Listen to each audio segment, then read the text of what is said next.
Hi everyone, welcome back to What's This Weapon? I'm Jonathan, and this is, I'm afraid, another Beige rifle. Now, we did receive several Beige rifles. If you saw our KS1, Knights Armament KS1 or L403 A1 video recently, that rifle was the winning design for the Project Hunter trials, which took place last year to find an alternative individual weapon, that's its name, AIW, for the Army Special Operations Brigade, primarily comprising the Ranger Regiment, who share a name and sort of lineage origin with the US Army Rangers, but actually the role is quite different. They're more about cooperating with foreign forces, training, that kind of thing. A bit more like the Army Green Berets than the US Rangers. And also for two elements of the Royal Marines. You can always head back to that video or over to the Armourer's bench for more on the background to that programme. But two reasons for showing you this. One is this was an unsuccessful entry in that trial last year for that rifle. And the other is that it's essentially a sequel to our other HK416 video, because this is in fact an HK416, much later than our other example. And the beigeness of it is actually a feature. So this is the 416 A5. It's not marked on the gun that it's an A5. They're all just marked HK416 after that weird glitch where they were calling them HK416D, which I cover in the other video.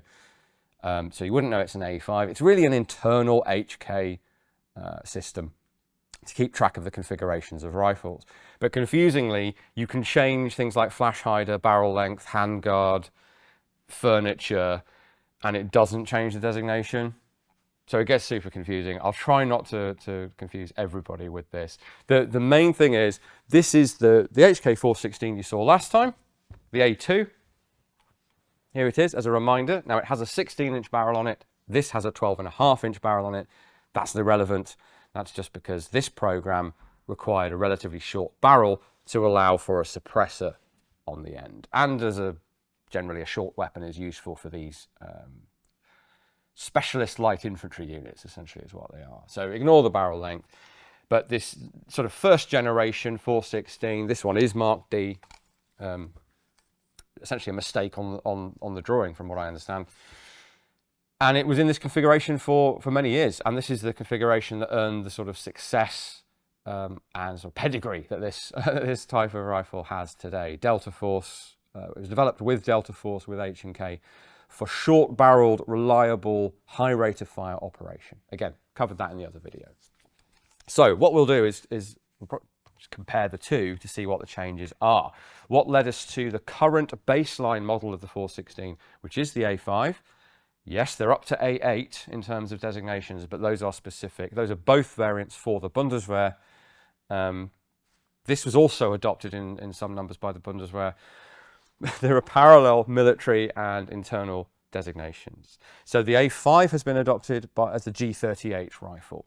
The A7 and A8 as the G95 series.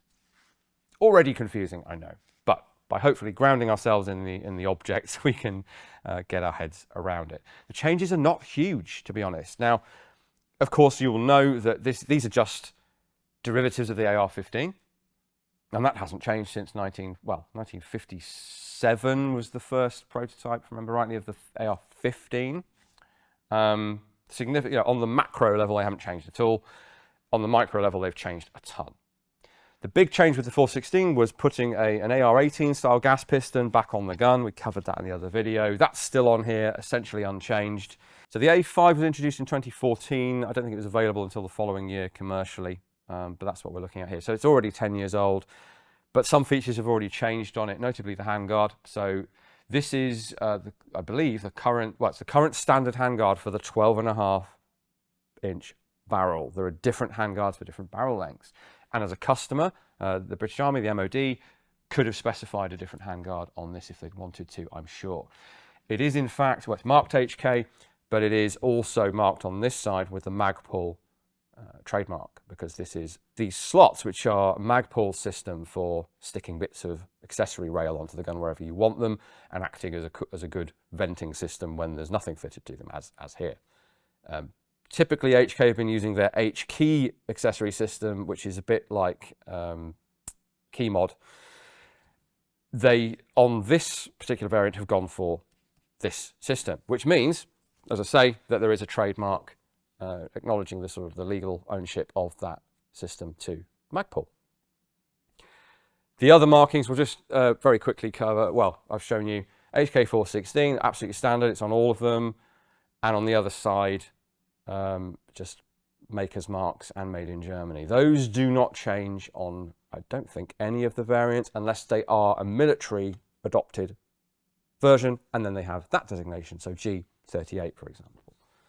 So there on the other side are those markings. We also had you might have glimpsed there, the serial number, which is on the upper and the lower receiver as well. And there are tiny HK and proof marks as well. So as I say, beige design feature. So F flat dark earth, I think is the term that they're using for it. This is introduced on the A5 as an option, and most of the A5s you'll see out there do in fact have it. Don't have to have it.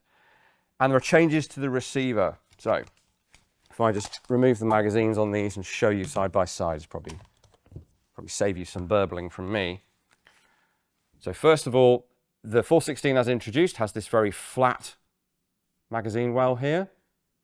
A design improvement from HK's perspective. The A5, and if you can see there, I hope you can, has reverted, in fact, to the AR-15 angled magazine well. Probably doesn't help that I'm holding them at an angle, but so they went from quite a flared, almost flat-edged magazine well just to an ordinary AR pattern one. And I think that's just for ultimate compatibility with AR pattern magazines. So that feature has gone. You might have also spotted some other changes there. So on the lower receiver, we now have a Heckler Koch pattern selector. So it's not the traditional AR M16 selector that it used to be. It's now their own polymer one with a steel axis, and it's on both sides because one of the main features of this was to make it, quote, ambidextrous, so that it can be operated from either shoulder. So selector on both sides. We then have, this is just like the KS1 from the other day, so ordinary magazine catch, but a right-handed bolt hold open, so you can push that up with your finger, lock the bolt open,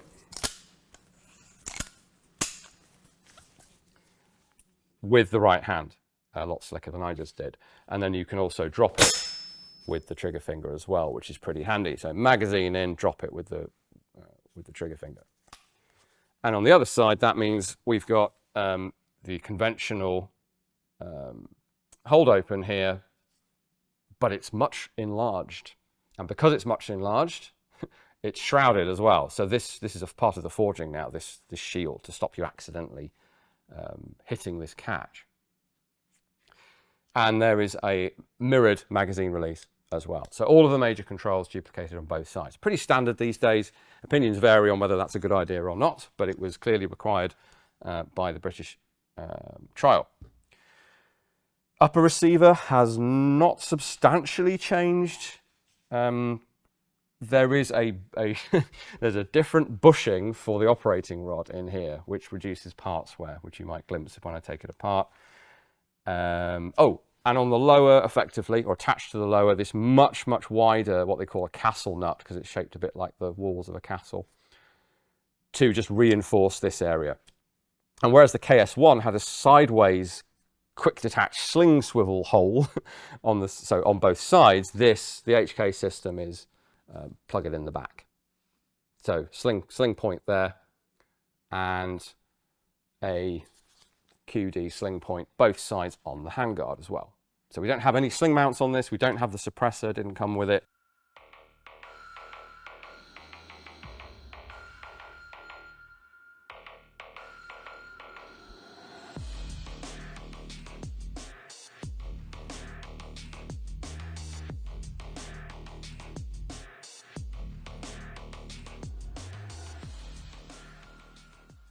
An optic did come with it, which we believe is the correct one from the trial, which is a Trijicon VCOG.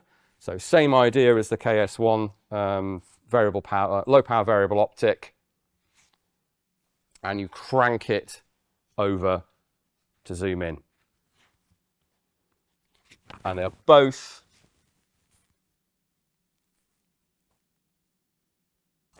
what they call first focal plane optics. So the reticle changes size as you move it, and it's more precise system, more expensive system.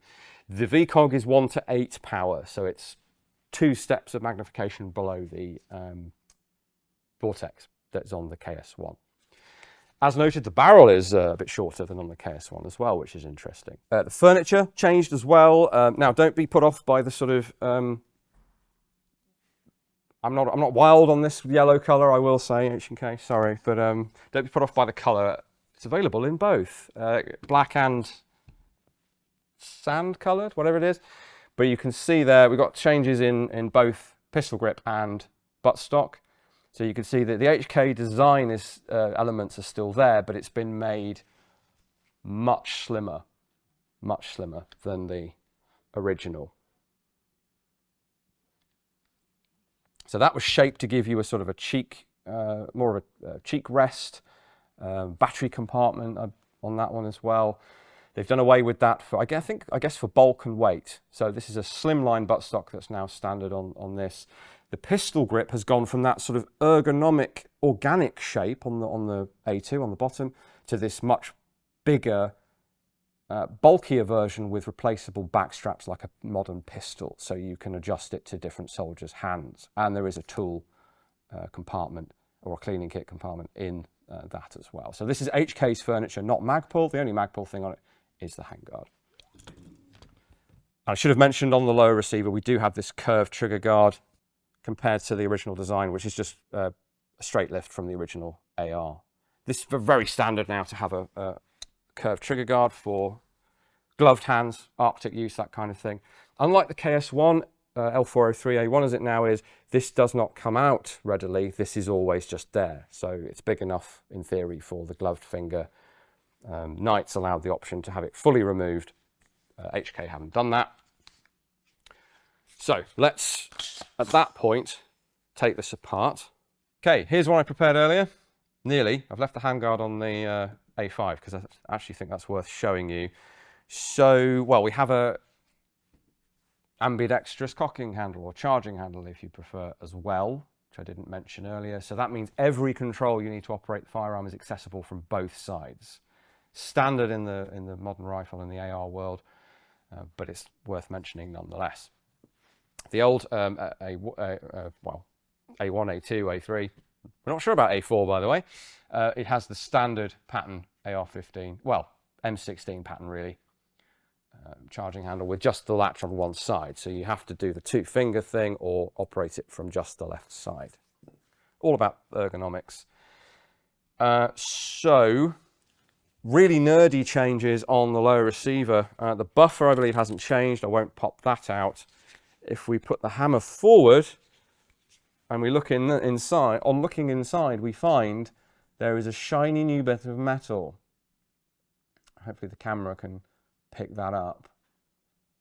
So it's a piece of bent sheet metal, chromed or finished in some way, and it's curved over the back parts of the trigger mechanism, the disconnector in particular.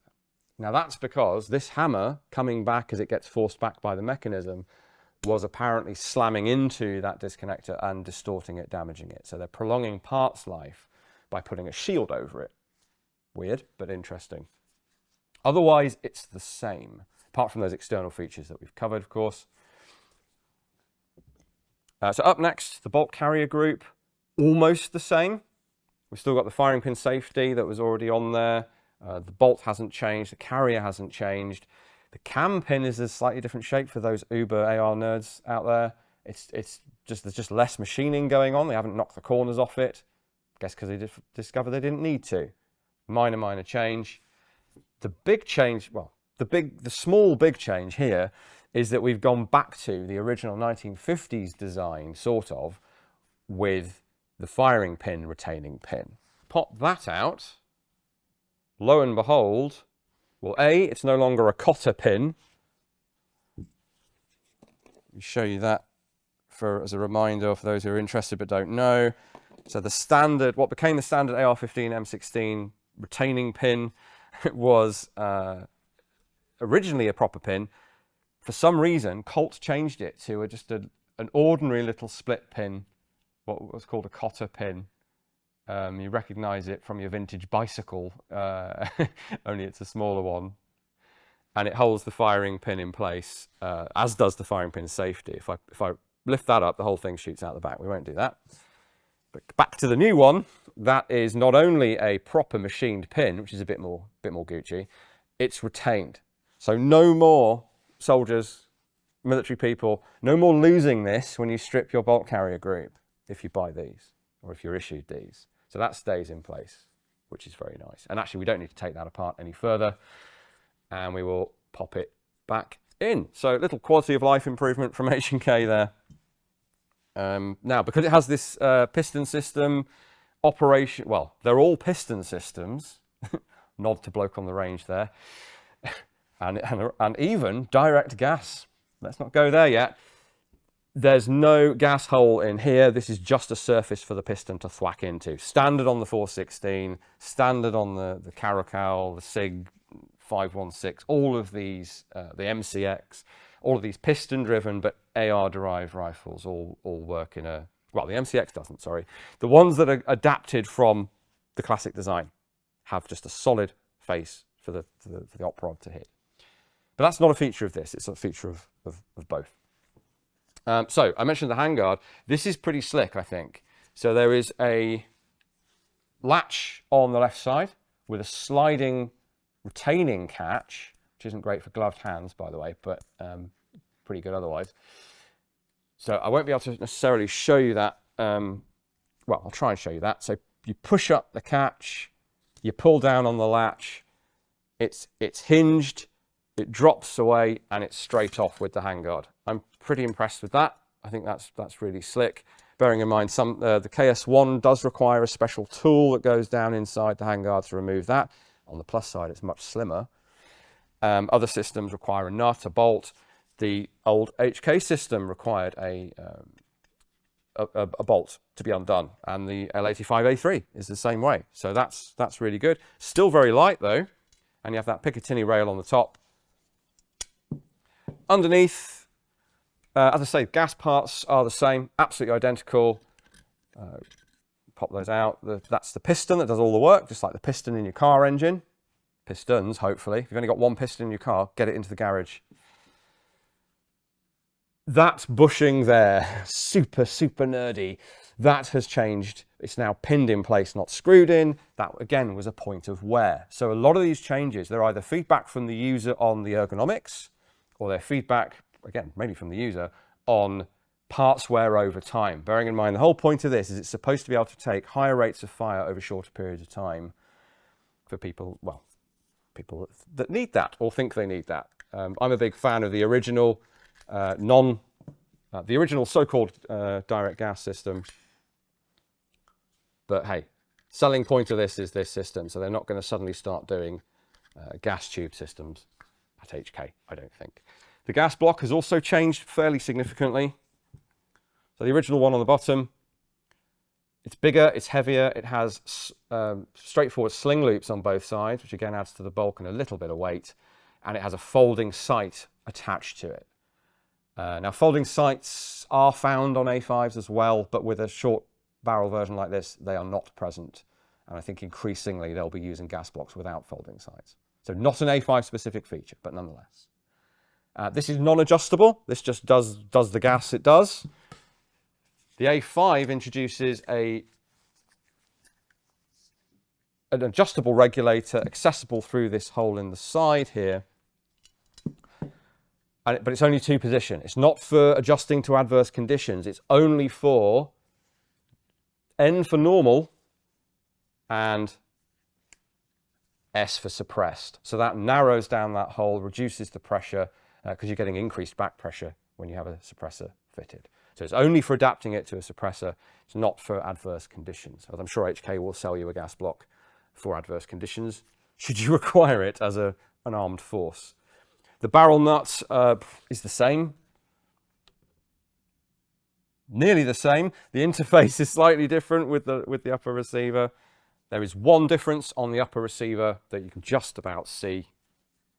They have given the soldier a slightly increased amount of rail space at the back. That's it. There's an extra couple of teeth of Picatinny rail there compared to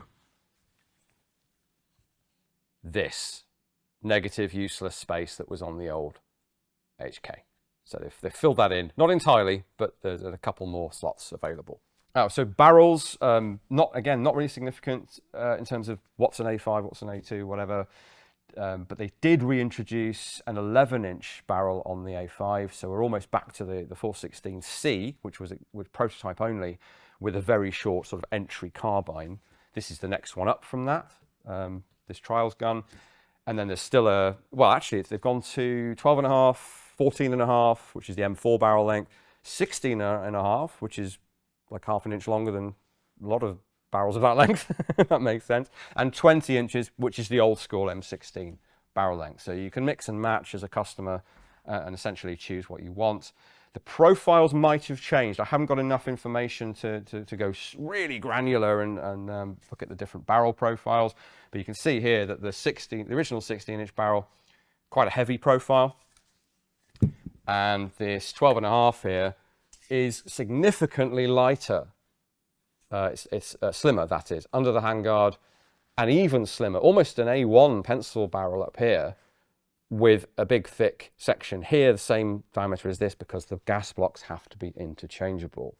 So they've made it as light as they can, which makes up somewhat for the extra weight of this gas system, which is one of my criticisms of the system. So overall, this is similar weight to the non-operating rod guns, like the Knights Armament KS1. They're all sort of coming out to the same sort of weight, which is interesting. Comes down to preference of the user, of the government that's buying it. Do they want the perceived reliability of a gas piston, an external piston, op-rod piston, whatever you want to call it, or do they want the lighter weight, because you can then beef up your barrel if you want to, of the old school AR-15 that Mr. Stoner invented, of course. Now, as I mentioned before, I'm not a huge fan necessarily of this system. It's a great design, very high quality. I just think it's a bit redundant having the additional operating rod system at the front, but lots of people disagreeing with me, serious people who use these things for real. Very successful system.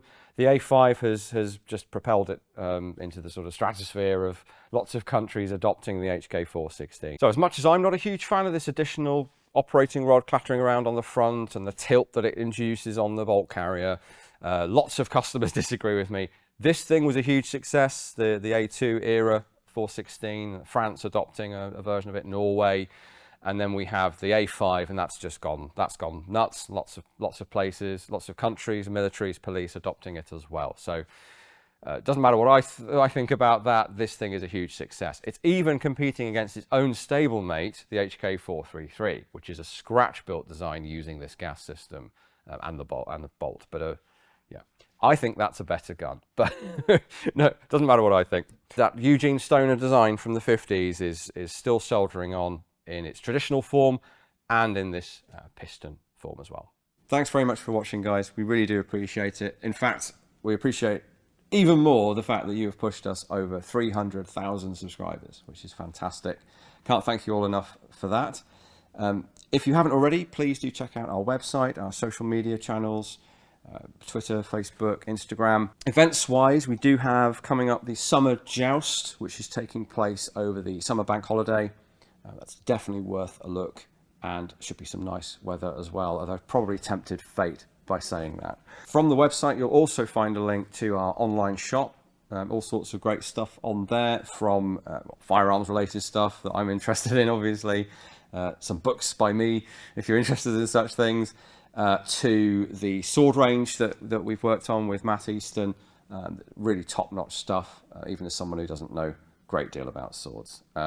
Check out the shop, see what you find, and enjoy.